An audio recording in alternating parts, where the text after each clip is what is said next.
Hello guys, welcome to you all on this channel. I am Hemant. आज हम इस video में लाइफ की बात करेंगे, लाइफ जगत की, जिसको हम इंग्लिश में किंगडम भी बोलते हैं। चलिए स्टार्ट करते हैं। जो जगत होता है, जीव अपना लाइफ जगत का मतलब यह होता है कि ऐसा स्थान जहाँ पर सभी जीव, विभिन्न प्रजाति के जीव अपना जीवन व्यतीत करते हैं। अब इस जो जीव होते हैं वो किस तरीके से अपना जीवन व्यतीत करते हैं, कैसे वो अपनी लाइफ को जीते हैं, इस सब बातों पर सबसे पहले जो ध्यान गया था सर्वप्रथम एक वैज्ञानिक का गया था। उन वैज्ञानिक का नाम अरस्तु है, इसी वजह से हम उनको फादर ऑफ बायोलॉजी यानी कि जीव विज्ञान के पिता कहते हैं। ठीक है गाइस, तो अरस्तु जो थे वो फादर ऑफ बायोलॉजी के कहलाते हैं, फादर, क्योंकि इन्होंने सभी जीवों को, जो उनका जगत था, उनको दो समूह में बांट दिया। सभी जीवों को इन्होंने दो समूह में बांटा, पादप समूह और जंतु समूह। सर्वप्रथम इन्होंने जीव विज्ञान का वर्गीकरण किया। उसके बाद दूसरे वैज्ञानिक आए जिनका नाम है कैरोलस लीनियस। इन्होंने 2 किंगडम क्लासिफिकेशन दिया, यानी कि जो जीव विज्ञान थी, बायोलॉजी, जीवों को इन्होंने 2 साम्राज्य, 2 जगत में वर्गीकृत कर दिया। उनको इन्होंने इस दौरान अपनी एक पुस्तक लिखी, सिस्टेमा नेचुरी।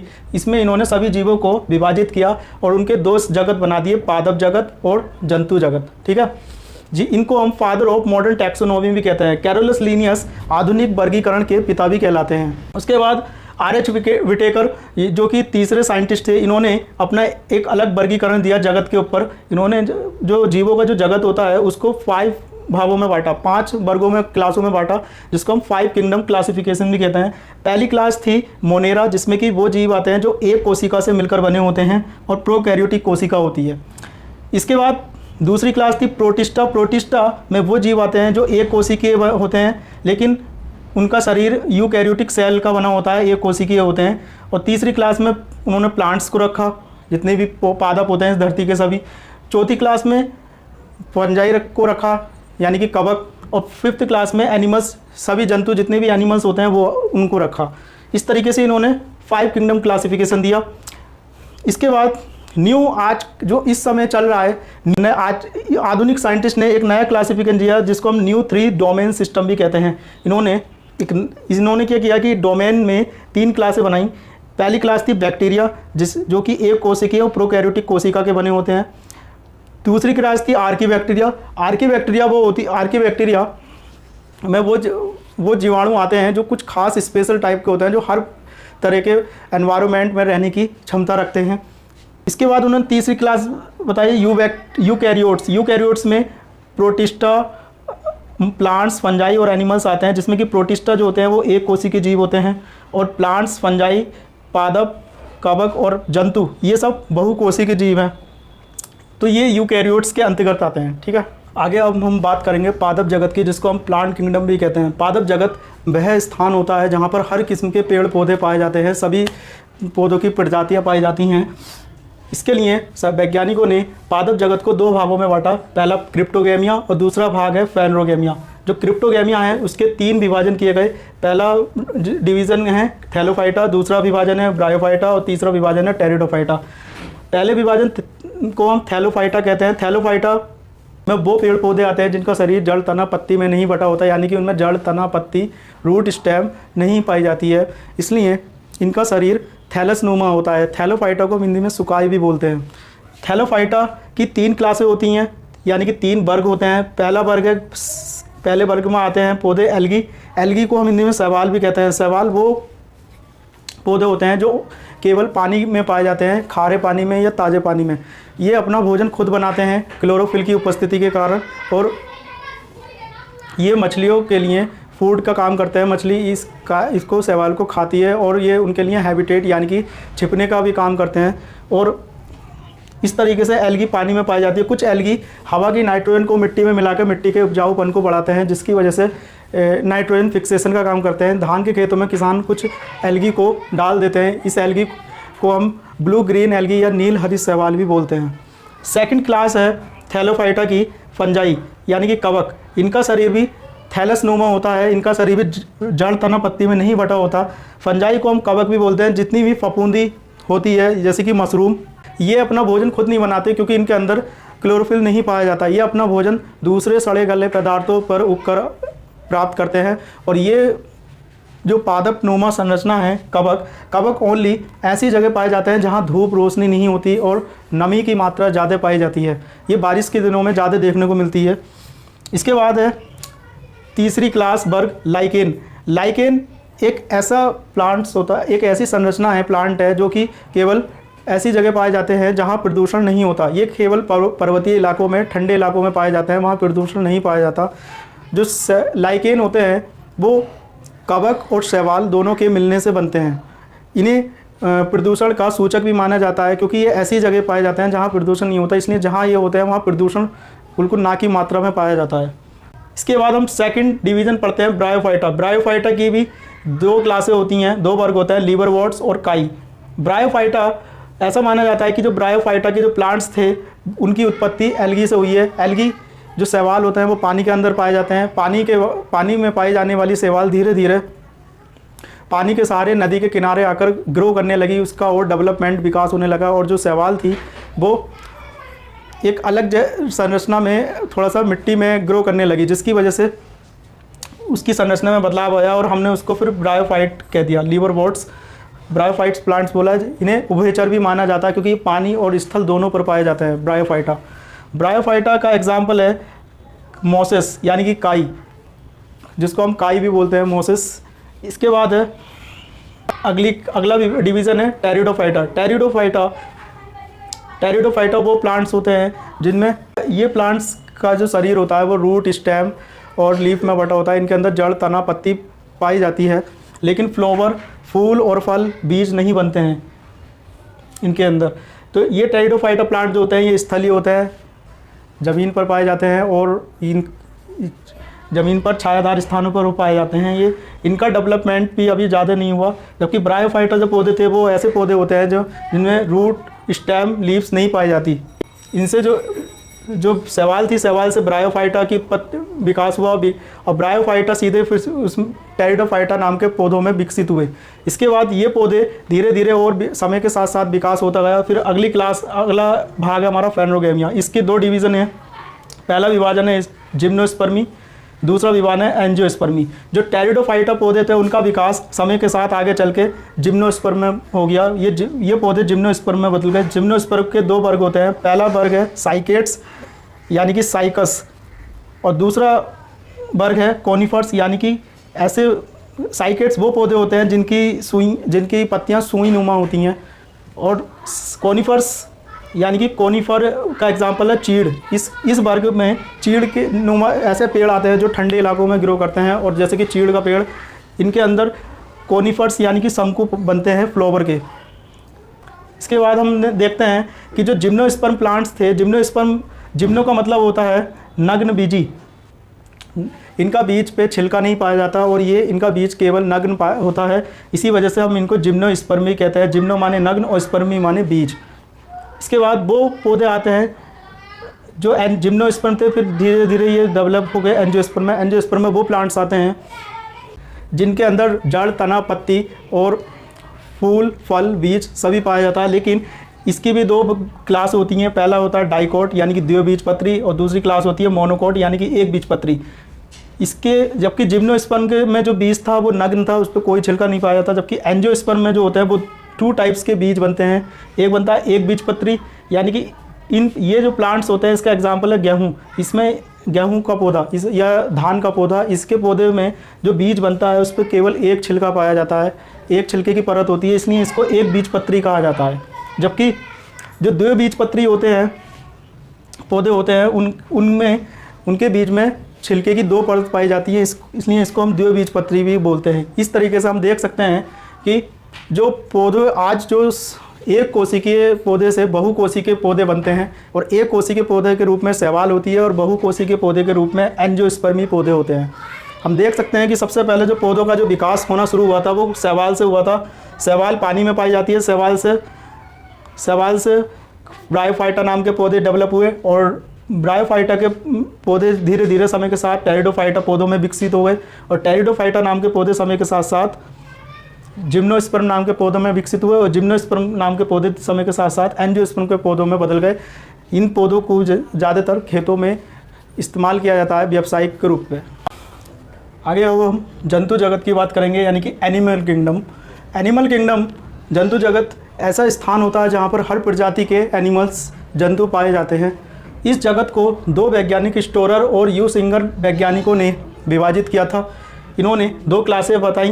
पहली क्लास होती है जंतु जगत की प्रोटोजोआ और दूसरी क्लास होती है मेटाजोआ। पहली क्लास प्रोटोजोआ जो होती है उसमें एक कोशिकीय जीव आते हैं, ऐसे जीव जिनका शरीर एक ही कोशिका से मिलकर बना होता है। उनके सारे काम जनन और जनन, उत्सर्जन, रेस्पायरेशन, सारी क्रियाएं सारी जितनी भी होती हैं भौतिक क्रियाएं वो एक ही कोशिका में होती हैं। जैसे कि अमीबा, यूग्लिना, पैरामीशियम, ये परजीवी झील तालाबों में पाए जाते हैं और अपना भोजन स्वयं नहीं बना सकते, जबकि यूग्लिना अपना भोजन खुद बना सकता है क्योंकि उसके अंदर क्लोरोफिल होता है। इसके बाद मेटाजोआ क्लास देखते हैं। मेटाजोआ क्लास के दो खंड हैं, पोरीफेरा और दूसरा है एंट्रोजोआ। पोरी का मतलब होता है पोर्स, यानी कि छोटे छोटे छेद, यानी कि ये ऐसे एनिमल्स होते हैं, ऐसे जंतु होते हैं जिनके शरीर पर छोटे छोटे बहुत सारे पोर्स पाए जाते हैं। ये जो एनिमल्स होते हैं ये खारे पानी में, यानी कि समुद्र के अंदर की जो चट्टानें तली होती हैं उनसे चिपके रहते हैं एक जगह, और पानी की मदद से ये अपने भोजन, न्यूट्रिशन लेते हैं और रिप्रोडक्शन करते हैं, सांस लेते हैं, CO2 को अपने बॉडी से बाहर निकालते हैं, O2 को लेते हैं। पानी के द्वारा ही सारे काम करते हैं। इनका शरीर कुछ इस तरीके का होता है। इनके शरीर पे ये छोटे छोटे छिद्र होते हैं। इस तरीके से ये पानी को एब्जॉर्ब कर लेते हैं अपनी बॉडी के अंदर, और पानी को एब्जॉर्ब करके पानी से ही CO2 लेते और ऑक्सीजन ले लेते हैं, और पानी में उपस्थित घुलनशील पदार्थों को भी ग्रहण कर लेते हैं और अपने शरीर के अंदर का वेस्ट प्रोडक्ट फिर एक ऊपर वाले बड़े होल से बाहर पानी को निकाल देते हैं। इस तरीके से ये सारे प्रोसेस पानी के थ्रू करते हैं। पोरीफेरा ना में जैसे कि इसका एग्जाम्पल है साइकोन। नेक्स्ट है एंट्रोजोआ। एंट्रोजोआ जो क्लास होती है, एंट्रोजोआ में दो खंड हैं, एक होता है रेडिएटा, दूसरा होता है बाइलेटरली। रेडिएटा में वो जीव आते हैं जिनके शरीर को अगर वैज्ञानिक तौर पर हम काटते हैं तो उनका शरीर रेडियस के रूप में कटता है, यानी कि त्रिज्यक। जैसे कि हम एक इस तरीके से एक बेलन लेते हैं, बेलनाकार लेते हैं, तो इसको हम इस तरीके से कट करेंगे, तो इसलिए इसको त्रिज्यक यानी कि रेडिएटा कहते हैं। इसका एग्जाम्पल है हाइड्रा। हाइड्रा एक जीव होता है जो कि तालाब के अंदर पाया जाता है, क्योंकि इसके शरीर को हम रेडियस के रूप में ही काट सकते हैं केवल। इसके बाद दूसरे जीव आते हैं वाइलेटरी क्लास में। वाइलेटरी क्लास वो होती है, इसमें वो जीव आते हैं जिनके शरीर को रेडियस के रूप में नहीं काट सकते। इनके शरीर को अगर हम स्टडी करते हैं काट कर, तो उसके लिए इनके शरीर को, जैसे कि एक एनिमल की बॉडी है तो इसको हम इस तरीके से काटेंगे, इसको हम लॉन्गिट्यूडनली काटेंगे, लेकिन इस तरीके से नहीं काट सकते, केवल इस तरीके से ही हम इसको कट कर सकते हैं। वाई का मतलब दो, लेटरली माने होता है पार्ट्स, यानी कि दो साइड्स, एक पहली साइड ये होगी और सेकंड साइड ये होगी। इन एनिमल्स की बॉडी को केवल दो भागों में ही कट किया जा सकता है, इस तरीके से कट नहीं कर सकते, इसलिए इनको हम वाई लेटरलिया कहते हैं। इसमें जो जीव आते हैं वो तीन तरीके की क्लास बनाई हैं। वाइलेटरिया में तीन तरह की क्लासें होती हैं। पहली क्लास होती है सिलोमेटा, दूसरी क्लास है स्यूडोसिलोमेटा, तीसरी क्लास होती है सिलोमेटा। पहली क्लास जो एसिलोमेटा है, एसिलोमेटा का मतलब हो गया कि एसिलोमेटा वो जीव होते हैं जिनके शरीर में सिलोम नाम का एक द्रव्य होता है, जो गाढ़ा रंगहीन द्रव होता है। ये जंतु की जो बॉडी की जो शरीर की जो देह गुहा होती है, कैविटी, उसमें भरा रहता है, और ये जो द्रव होता है ये बाहरी चोटों से बचाता है शरीर के अंदर के नाजुक अंगों को। जिसके अंदर ये सिलोम नाम का द्रव पाया जाता है, जिसके शरीर में उन जंतुओं को हम नहीं पाया जाता, उन जंतुओं को हम एसिलोमेटा कहते हैं। जैसे कि प्लेटीहेल्मिन्थीज ये फाइल संघ है, और इसमें जो जीव आते हैं जैसे कि फीता कृमि फीते की तरह लंबे कीड़े होते हैं, और ये इनके शरीर में सिलोम नाम का द्रव नहीं पाया जाता है, इसलिए इनको हम एसिलोमेटा क्लास में रखते हैं। जबकि स्यूडोसिलोमेटा में वो जीव आते हैं जिनके शरीर में सिलोम नाम का पदार्थ होने का आभास होता है, लेकिन होता नहीं है, लगता है कि हो सकता है, तो इसलिए इस क्लास को कहते हैं हम एस्के हेल्मेंथीस। इसमें जो कीड़े आते हैं वो एस्कैरिस होते हैं, जिनका शरीर गोल और बेलनाकार होता है, जबकि फीता कृमि का जो शरीर है वो चपटा फीते की तरह होता है। इसके बाद एस्कैरिस के बाद जो अगली क्लास है वो सिलोमेटा है। सिलोमेटा में वो जीव आते हैं जिनके बॉडी में सिलोम नाम का पदार्थ पाया जाता है, उनकी देह गुहा में, बॉडी की जो कैविटी होती है। अब हम सीलोमेटा कैटेगरी को देखते हैं। सीलोमेटा वो कैटेगरी होती है, इसमें वो जंतु आते हैं जिनकी शरीर की देह गुहा यानी कि बॉडी कैविटी में एक रंगहीन चिपचिपा गाढ़ा पदार्थ भरा रहता है। ये पदार्थ जीवों के जो भीतर के जो अंग होते हैं, कोमल अंग, किडनी, लीवर वगैरह, ये सब उनको बाहरी चोटों से बचाता है। जिन जीवों के जंतुओं के शरीर में ये सीलोम नाम का पदार्थ पाया जाता है, उन जीवों को हम सीलोमेटा कहते हैं। ठीक है गाइस, तो सीलोमेटा में आते हैं वो जीव, जैसे कि सीलोमेटा नाम की जो कैटेगरी है, इसको दो कैटेगरियों में बांटा है। एक नॉन कॉर्डेटा जिसको हम हिंदी में अकशेरुकी कहते हैं, दूसरी कैटेगरी है कॉर्डेटा जिसको हम कशेरुकी कहते हैं।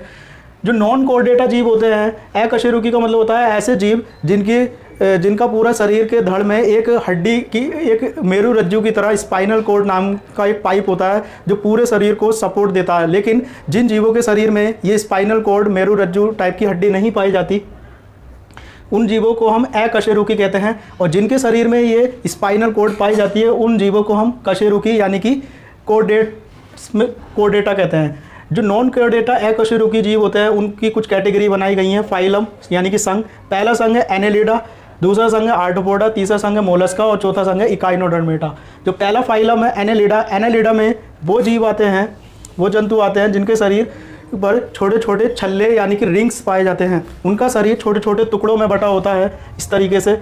इसका एग्जाम्पल है जोंक, क्योंकि जोंक आपने देखा होगा कि जोंक के शरीर पर छोटे छोटे छल्ले से होते हैं, या कैचुआ के शरीर पर छोटे छोटे रिंग्स छल्ले होते हैं। इसकी वजह से हम इसको एनालिडा में रखते हैं, एनालिडा कैटेगरी में। आर्थ्रोपोडा फाइलम में वो जीव आते हैं जिनके बहुत सारे पैर होते हैं, जैसे कि कीट मकोड़े। जितने भी कीट पतंगे होते हैं उनके बहुत सारे पैर होते हैं, इसलिए ये सारे जितने भी कीट पतंगे होते हैं, कीड़े मकोड़े, वो सब आर्थ्रोपोडा नाम की कैटेगरी में आते हैं। ओके गाइस, तो जैसे कि मक्खी, मच्छर, बिच्छू। मोलस्का कैटेगरी वह होती है, इसमें वो जीव आते हैं जिनका शरीर बहुत ही कोमल और नाजुक होता है। इसी वजह से कुदरती तौर पर उनके शरीर पर एक हार्ड कवच पाया जाता है और ताकि वो कोई भी अगर ख़तरा महसूस करते हैं तो वो अपने उस खोल में छिप जाते हैं। जैसे कि इसका एग्जांपल है घोंगा के शरीर पे एक पावो सीप नाम का कवच होता है जिसके अंदर ये छिप जाता है। और इसका एक और एग्जांपल है कछुआ। नेक्स्ट फाइलम है हमारा इकाइनोडर्मेटा में वो जीव आते हैं जो समुद्र में रहते हैं और इनके शरीर पर बहुत सारे कांटे होते हैं और इनकी 5 भुजाएँ होती हैं, जैसे कि इसका एग्जाम्पल है तारा मछली। अब देखते हैं हम कशेरुकी वो जीव थे जिनके शरीर में स्पाइनल कॉर्ड नाम की मेरु रज्जु पाई जाती है जो पूरे शरीर को सपोर्ट देती है, पूरा शरीर सीधा रहता है, इसलिए इनको कशेरुकी कहते हैं। कशेरुकी में कौन कौन से जीव आते हैं? Pisces, amphibia, reptilia, aves, Mammalia. पहले फाइलम को देखते हैं पाइसिस को हम हिंदी में जलचर भी कहते हैं। ऐसे जीव जो जल में रहते हैं उनको हम जैसे कि पाइसिस कैटेगरी में रखते हैं। ये जलचर जीव होते हैं, जैसे कि मछली, ये बिना पानी के जीवित नहीं रह सकते, इन्हें पानी ही चाहिए होता है जीवित रहने के लिए, क्योंकि पानी में जो घुलनशील ऑक्सीजन होती है वही इनको जिंदा रखती है, जबकि बाहर वातावरण की जो ऑक्सीजन होती है वो इनके लिए जीवित रहने के लिए लायक नहीं होती। इसके बाद नेक्स्ट फाइलम देखते हैं हम एम्फीबिया को हिंदी में हम कहते हैं उभयचर वह जीव होते हैं जो जल और स्थल यानी कि पानी में और ज़मीन पर दोनों पर रह सकते हैं।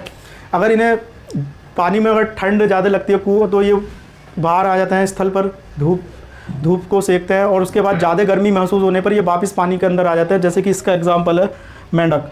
इसके बाद हम अगला नेक्स्ट कैटेगरी फाइलम देखते हैं रेप्टिलिया को हिंदी में हम सरीसृप कहते हैं। सरीसृप में वो जीव आते हैं जो ज़मीन पर रेंग कर चलते हैं। ऐसे जीव के शरीर पर इस छोटे छोटे स्केल्स भी पाए जाते हैं, जैसे कि इसका एग्जाम्पल है सांप और छिपकली। नेक्स्ट फाइलम है हमारा एवीज में वो जीव आते हैं जो गर्म खून वाले होते हैं, इनका खून काफ़ी गर्म होता है और इसमें ओनली वह जीव आते हैं जैसे कि पक्षी, ये हवा में उड़ते हैं और इनकी हड्डियाँ जो होती हैं वो खोखली होती हैं, इनका शरीर भी बहुत हल्का माना जाता है। इसके बाद आगे जो जीव आते हैं वो होते हैं ममेलिया को हम स्तनधारी भी कहते हैं हिंदी में। स्तनधारी ये जैसे कि इसका एग्जाम्पल है मानव और जानवर। ये जीव जो स्तनधारी इन्हें इसलिए बोला जाता है क्योंकि ये अपने बच्चों को दूध पिलाते हैं और बच्चे को जन्म देते हैं। जबकि एवीज, रेप्टिलिया यानी कि एवीज में जो पक्षी थे, रेप्टिलिया में सरीसृप और एम्फीबिया में उभयचर और पाइसिस में जलचर वाले जीव, ये सभी जीव बच्चों को जन्म नहीं देते, ये ओनली केवल अंडे देते हैं। और ये जितने भी प्राणी होते हैं, जलचर वाले, उभयचर और सरीसृप, ये सब जीव कूल ब्लडेड एनिमल्स होते हैं क्योंकि इनका खून सबका ठंडा होता है, जबकि एबीज में जो पक्षी होते हैं और मेमेलिया में स्तनधारी, इनका खून गर्म होता है।